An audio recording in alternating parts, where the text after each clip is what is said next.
2.50. రెండవ అధ్యాయం 50 శ్లోకం గీతాసారం. బుద్ధియుక్తో జహాతిహ ఉభే సుకృత దుష్కృతే తస్మాత్ యోగాయ యుజ్యస్య యోగ కర్మషు కౌశలం. బుద్ధియుక్తో జహాతిహ ఉభే సుకృత దుష్కృతే తస్మాత్ యోగాయ యుజ్యస్య యోగ కర్మషు కౌశలం. హరే కృష్ణ. ఎవరైనా రిపీట్ చేయగలరా? కృష్ణ ప్రభుజీ నేను చదువుతాను. బుద్ధియుక్తో జహాతిహ ఉభే సుకృత దుష్కృతే తస్మాద్యోగాయ యుజ్యస్వ యోగ కర్మసు కౌశలం. హరే కృష్ణ ప్రభుజీ. హరే కృష్ణ. నరసింహదాస్ ప్రభు. దండవత్ ప్రణామం ప్రభుజీ. హరే కృష్ణ. హరే కృష్ణ ప్రభుజీ. బుద్ధియుక్తో జహాతిహ ఉభే సుకృత దుష్కృతే తస్మాద్యోగాయ యుజ్యస్వ యోగ కర్మసు కౌశలం. హరే కృష్ణ ప్రభు. లక్ష్మీ మాతాజీ.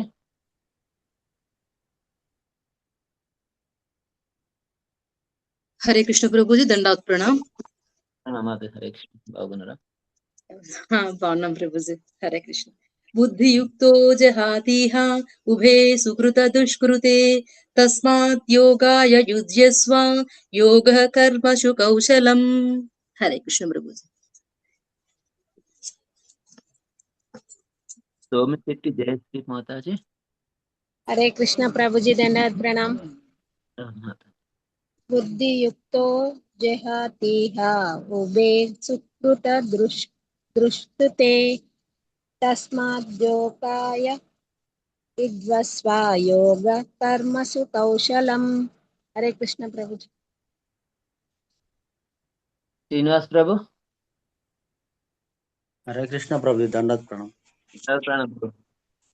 బుద్ధియుక్తో జహాతిహ ఉభే సుకృత దుష్కృతే తస్మద్యోగాయ యుజ్యస్వ యోగ కర్మసు కౌశలం.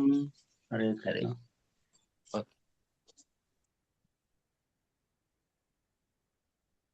చాలా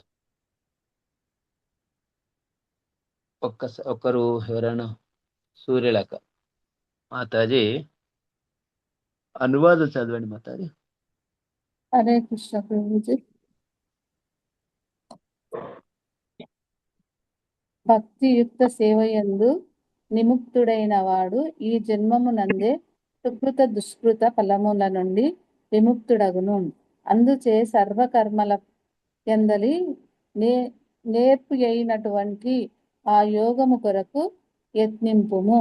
హరే కృష్ణ ప్రభుజీ. కొంచెం మనం చర్చించిన తర్వాత మన టైం మిగిలితే చదువుదాం అందరం. మిగతా వారు కూడా ప్రయత్నం చేద్దండి. అందరు మీరు సీనియర్లే కనుక ప్రాక్టీస్ మీకన్నా ఎక్కువ నాకు కావాలి.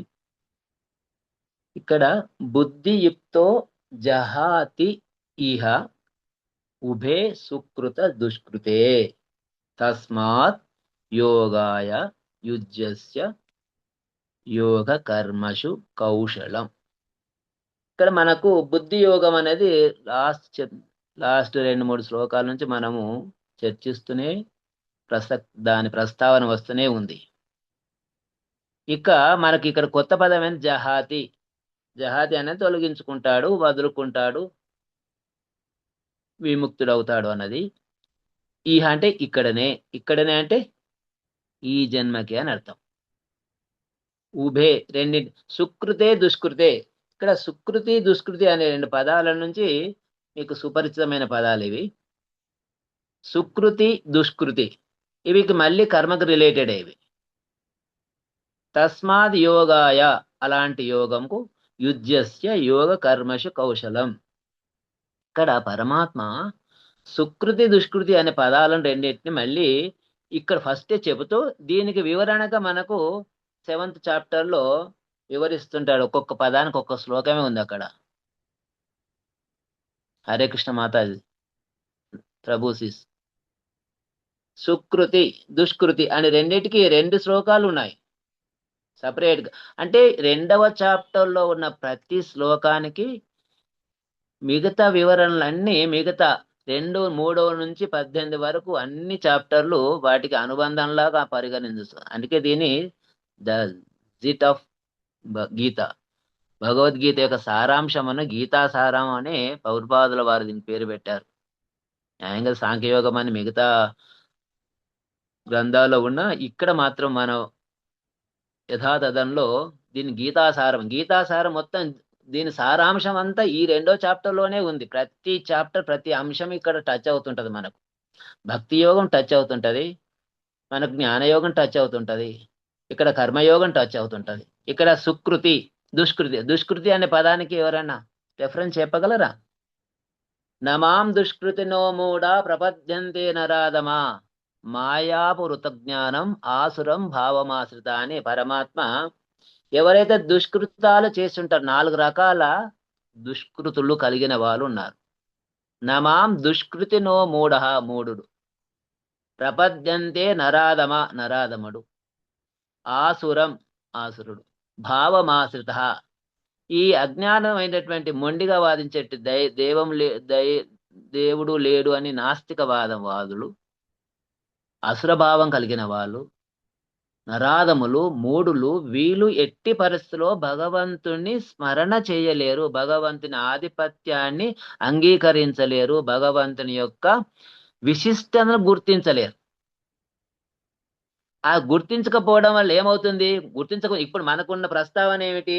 యాక్చువల్ ఇక్కడ మన ప్రస్తావన ఏమంటున్నాడు? బంధ విముక్తులు అవుతున్నారు అని చెబుతూ ఈ పదాలు ఎందుకు తెచ్చాడు? హరే కృష్ణ. దుష్కృతి అన్న రెఫరెన్స్ ఎందుకు చేయాల్సి వచ్చింది? దుష్కృతి వల్ల మనిషి పాపకర్మలలో బద్ధి అయి అక్కడ జన్మ మృత్యు జరా వ్యాధికి ఏమవుతుంటాడు? హరే కృష్ణ. ఏమే అడవులు ప్రభుజీ జన్మ మృత్యు జరా వ్యాధి చక్రంలో తిరుగుతూనే ఉంటాడు జీ. ఉంటాడు. కర్మబంధాలు కర్మలు అనుభవించడానికి అక్కడికి మళ్ళీ ఆయన పోతుంటాడు. సుకృతులు కూడా అంటే సుకృతులు ఒక రకమైనది సాఫ్ట్, ఇది తియ్యటి విషము, అదేమో కఠినమైన విషయం. ఇది కూడా విషమే. ఇది ఒక రకమైన మనకు బంధహేతువే సుకృతాలు.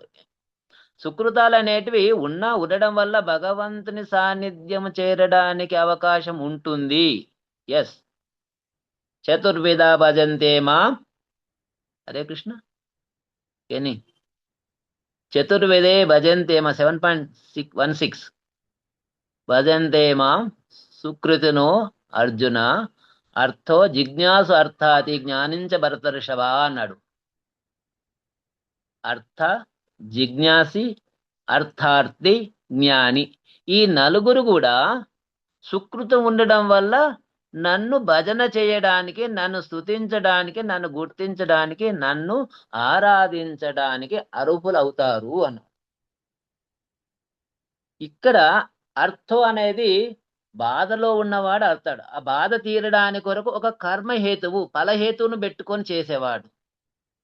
జిజ్ఞాస అని అది కూడా ఒక ఇన్నోవేషన్, నేర్చుకోవాలన్న ఒక దీక్షనో ఉత్సుకతనో లేకపోతే ఇంట్రెస్టో ఇలాంటివి ఉండడం వల్ల.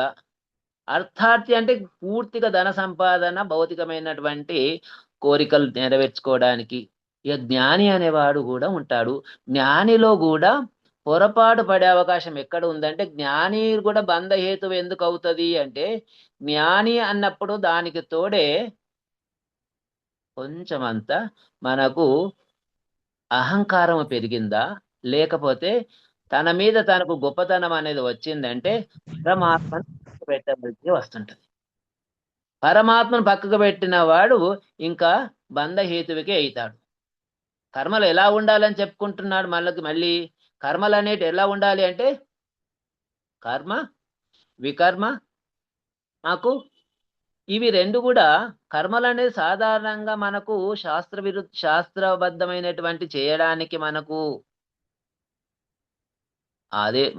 అనుకూలంగా ఉన్న ధర్మం మనకు సమర్థిస్తున్నా అవి బంధహేతువులు అవుతున్నాయి.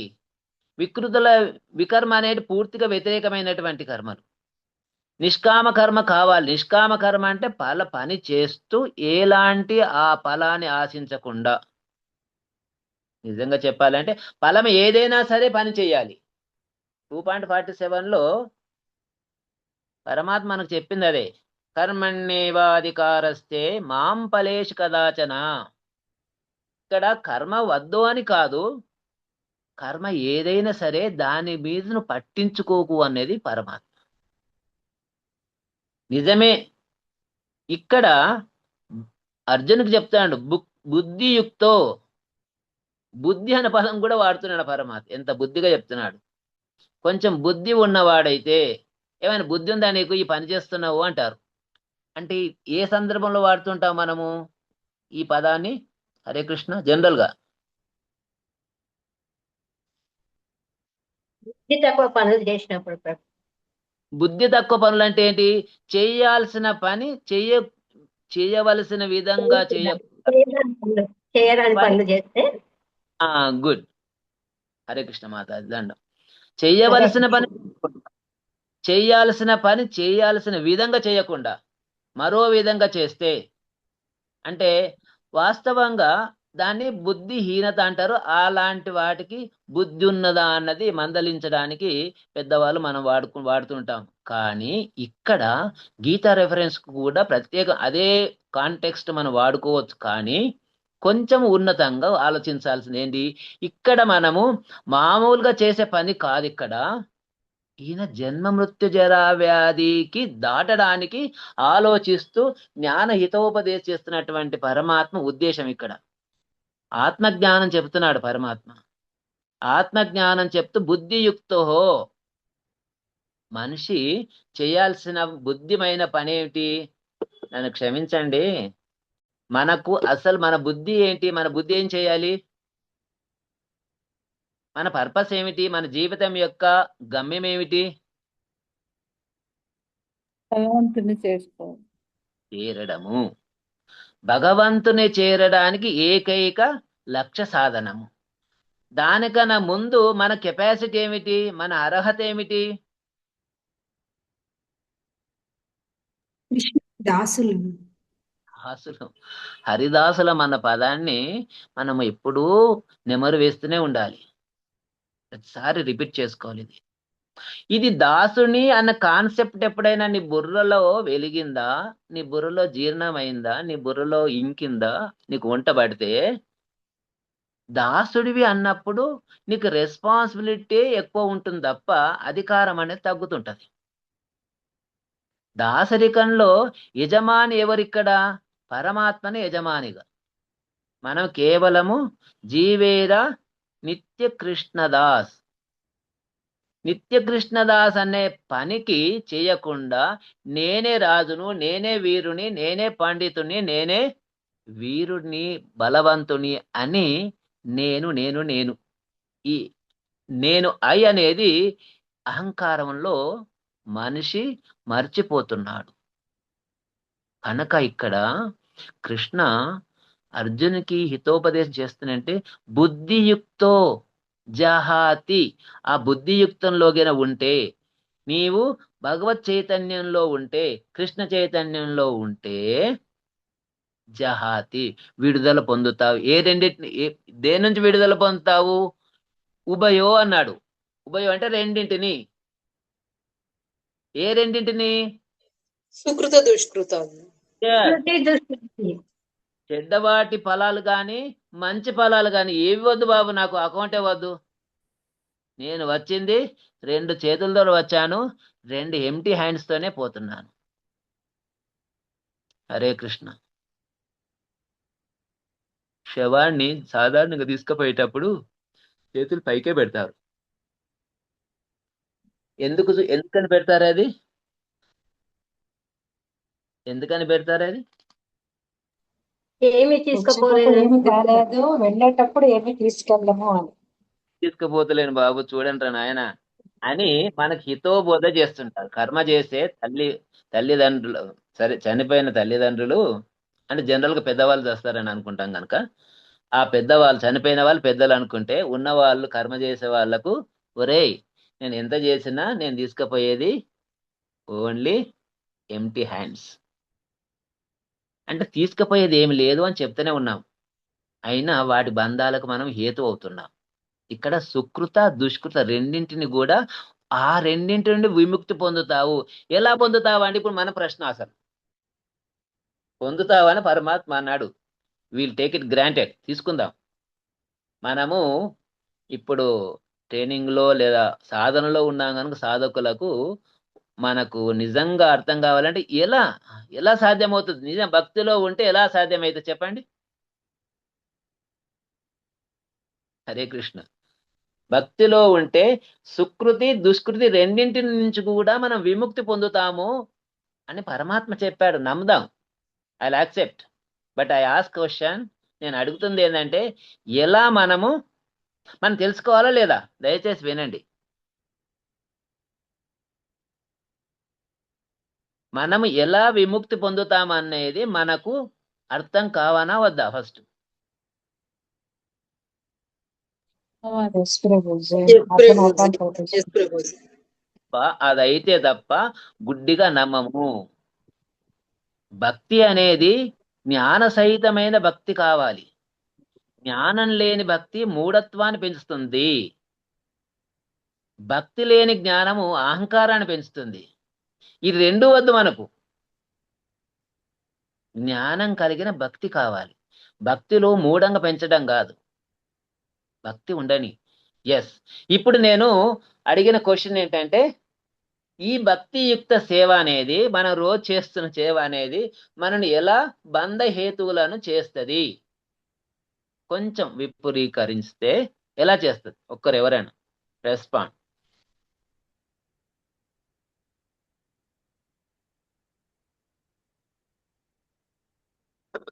హరే కృష్ణ. ఈ రెండింటికి మనకు శ్రీల ప్రభుపాదుల వారి కృపా కటాక్షము మనకేంటంటే ఏబిసిడీలు అనేది సాధన చతుష్టయాలు. Association of devotees, book reading, Bhagavatam Bhagavad Gita reading, పవిత్రమైన హరినామ స్మరణ చేయడం వల్ల పవిత్రీకరించుకోవడము, ధామ నివాసం వల్ల దానికి తాదాత్మ్య చెందదు. ఆత్మకు ఆహారాన్ని పెట్టడానికి, ఆత్మ యొక్క పౌష్టికత్వాన్ని పెంచడానికి కొరకు ఈ సాధనాలు చేస్తూ 4 నిబంధనలు కూడా పాటిస్తున్నాం మనం. ఏంటి? గతంలో ఏం చేశామో అందరినీ ఎగ్జామ్షన్ కింద పెట్టుకుందాం దయచేసి. ఈవెన్ మన దీక్షలో ఉన్నప్పుడు కూడా దీక్ష తీసుకునే వాళ్ళకు తీసుకున్న వాళ్ళకు తీసుకోకముందు ఎన్ని చేసినా ఒక్కసారి మహారాజ్ దీక్ష ఇచ్చిండు అంటే అప్పటి వరకు ఉన్న అకౌంట్ అంతా హోల్డ్లో ఉంటుంది, పక్క జరుగుతుంది. అక్కడి నుంచి నీ పవిత్రీకరణ అనేది శుద్ధంగా జరిగి తీరాల్సిందే, జరిగి తీరుతుంది. జరిగి తీరడం వల్ల నీకు బంధహేతువులే లేవు. ఇక ఎందుకు హింస అనుకున్నావా లేదా? డౌటా? హరే కృష్ణ. ఎస్ ప్రభుజీ ఎస్ ప్రభు. మాంసాహార నిషేధం అన్నాం కదా. ఏ దాన్ని మనం హింస చేయడానికి ఒప్పుకోవడం లేదు, మత్తు పదార్థాలు స్వీకరించడం లేదు, ధర్మబద్ధంగానే వ్యవహరిస్తున్నాము, జూదం ఆడడం లేదు, అత్యాశగా పెంచుకోవడం లేదు. ఇవేమైతున్నాయి? కోరికలను మనకు డైరెక్ట్ కంట్రోల్లో పెట్టే ట్రాక్ లో పెట్టుకుంటున్నాం. దిస్ ఇస్ ద సాధన. భక్తులకు ఇక్కడ ఇది ఎందుకు అన్వయించుకోవాలి అంటే అర్జునుకి చెప్పింది నీకు కాదు. అర్జునుకి చెప్పిన లెవెల్ ఆఫ్ థింకింగ్ వేరు, మన లెవెల్ ఆఫ్ థింకింగ్ వేరు. మన లెవెల్ ఏంటి? మన సాధకులం కనుక మనము ఆయన అనంగానే భక్తి చేస్తే అయిపోతుంది. భక్తిలో ఉన్న ఈ రసాలు ఉన్నవి, ఈ బాండేజెస్, ఈ కండిషన్స్ ఉన్నాయి. ఏవి కండిషన్స్? ఏబిసిడ్లు చెయ్యాలి, 4 నియమాలు పాటించాలి, ఇంకేం చేయాలి? ఇంకొకటి దుష్కృతులకు స్వాధ్యాయం చెయ్యాలి, శాస్త్రాన్ని వచ్చేసి మాతాజీ ఒక చిన్నది దుష్కృతాలకు పెద్ద గొడ్డలి పెట్టు లాంటిది అది. ప్రచారం. వైష్ణవ అపరాధం, సత్సంగంలో వైష్ణవ అపరాధం వైష్ణవాపరాధం చేయకూడదు. చెయ్యకూడదు. అది మహానేరం. అది అయిందా ఎంతటి వారైనా తప్పదు. చిన్న వైష్ణవ అపరాధానికే చైతన్య మహాప్రభు ఒక దృష్టాంతం ఎవరైనా ఐడియా ఉందా? చెప్పనా? ఎస్ ప్రభుజీ, సచీమాతాదేవి ఆ శ్రీనివాసాచార్యులని నిందించారని చైతన్య మహాప్రభు ఆవిడ పైన కోపగించారు. మనస్సులో అనుకున్నది పాపం, ముఖం మీద కూడా తిట్టలే. ఎస్ ప్రభుజీ. చేయడం వల్ల నా కొడుకు పోయిండు అని అనుకున్నదట. భావగ్రాహికత జనార్దనుడు. ఆ భావానికి కూడా నీ మనస్సులో దుష్ట ఆలోచన వచ్చింది కనుక నీవు వైష్ణవునికి అన్యాయం చేస్తావు తల్లి. No, you cannot be excused అన్నాడు. ఆ తల్లికి, పరమ పావని అయిన ఆ తల్లికి అంతటి కండిషన్ పెట్టిండు ప్రభు అంటే మరి మనకు అది వర్తించదా? మెయిన్ అది. ఈ 4 నియమాలు చేసినా పర్వాలేదు, నువ్వు 16 మాలలు చేస్తున్నావా 64 మాలలు చేస్తున్నావా అనేది కూడా పక్క పెడితే వైష్ణవ అపరాధం at any cost not accept. ఇక్కడ ఏంది అంటే ఈ యోగ తస్మాత్ యోగాయ, అలాంటి యోగము నిజంగా చాలా ది బెస్ట్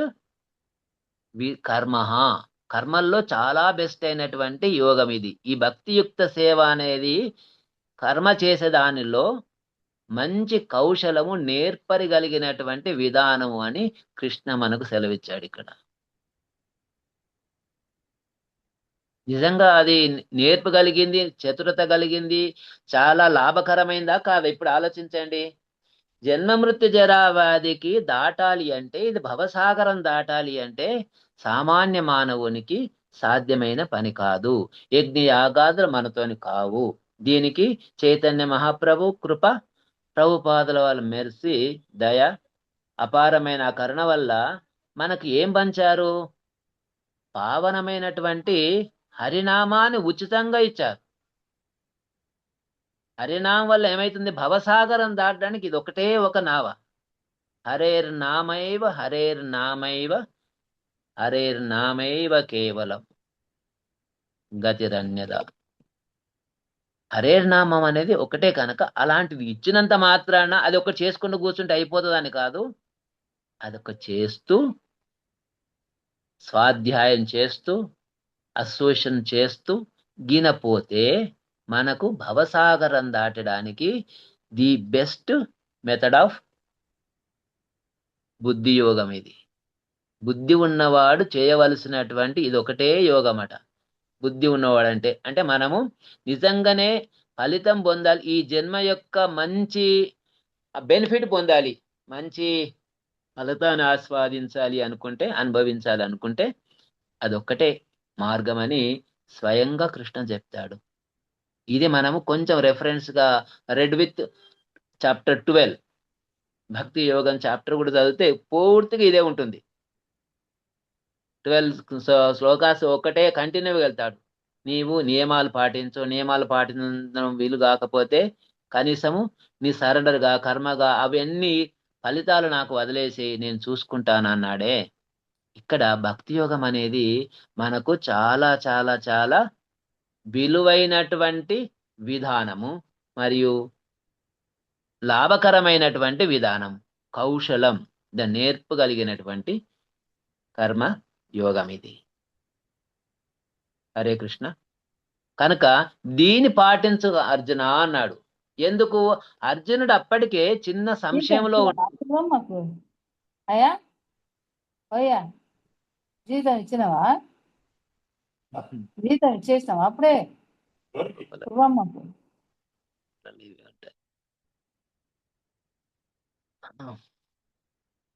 ఇక్కడ అర్జునునికి ఇంత సంశయం ఎందుకు వచ్చిందంటే ఆయనకు పూర్వీకులను చంపడం వల్ల పాపం వస్తుందేమో అన్నది ఆ చిన్న సంశయంతోని తన విద్యుత్ ధర్మాన్ని పక్కకు పెట్టడానికి ప్రయత్నం చేశాడు గనక అర్జున అది కుదరదు. నీకు యుద్ధం గెలుస్తావా ఓడతావా సస్తావా విజయం వస్తుందా అనేది కాదు. నువ్వు యుద్ధం చెయ్యి. ఎందుకంటే నీవు క్షత్రియుడివి. నువ్వు నీ ధర్మం ప్రకారంగా నీవు చేయాల్సిన బాధ్యత అది. ఆ బాధ్యతను ఒక భక్తిగా చేయాలి అంటాడు ఇక్కడ కృష్ణ. నిజంగా చెప్పాలంటే do as a duty as a worship. Work is worship కాదు, వర్క్ ను వర్షిప్ గా చేయాలి. అది వర్క్ అని వర్షిప్ అని దాన్ని మొక్కుంటూ కూర్చొని చేసే పనిలో ఆ అటాచ్మెంట్ లేకుండా మనం సమ్మిసివ్గా చేయగలిగితే నీవు ఈ భవబంధాల నుంచి దుష్కృతి అండ్ సుకృతి రెండింటి నుంచి కూడా విడుబడి నీవు ఈ జన్మలోనే భవబంధాన్ని నువ్వు వదులుకొని కైవల్యం చేరేటువంటి అవకాశం ఉంది అని కృష్ణ ఇచ్చిన సలహాను మరి మనం పాటిద్దాం. దానికి ఒకటే చేయాల్సింది. ఏం చేయాలి మనం దానికి?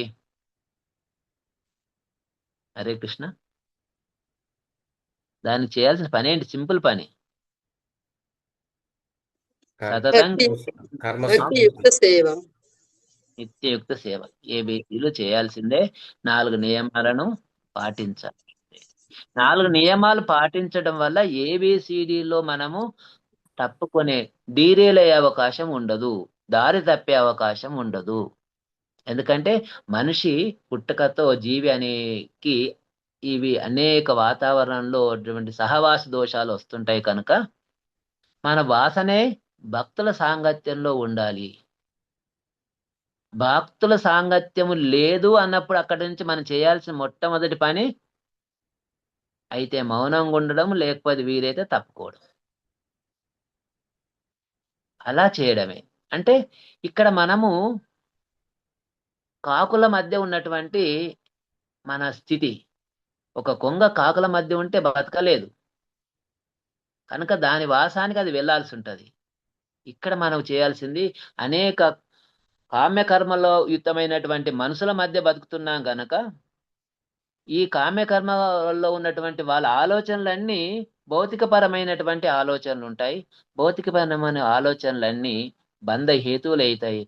పొరపాటున మనము బంధహేతువులకు చేసిన ఆ కృష్ణ పరమాత్మ నామస్మరణ చేస్తే ఆ ఫలదోషాలు నీకు అంటకుండా నేను చూసుకుంటాను అన్న పరమాత్మ హామీని మనం నమ్ముకోగలిగితే నిజంగా ఈ జీవితానికి ఒక మేలైన అవకాశమే ఇది. హరే కృష్ణ. ఇంకేమైనా?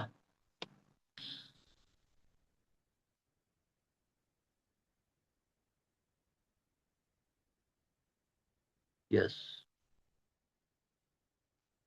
ఇది ఎలా అని కూడా చెప్పుకున్నాం కదా. ఓకే, ఇంకేమైనా డౌట్ ఉందా? Any questions and any comments?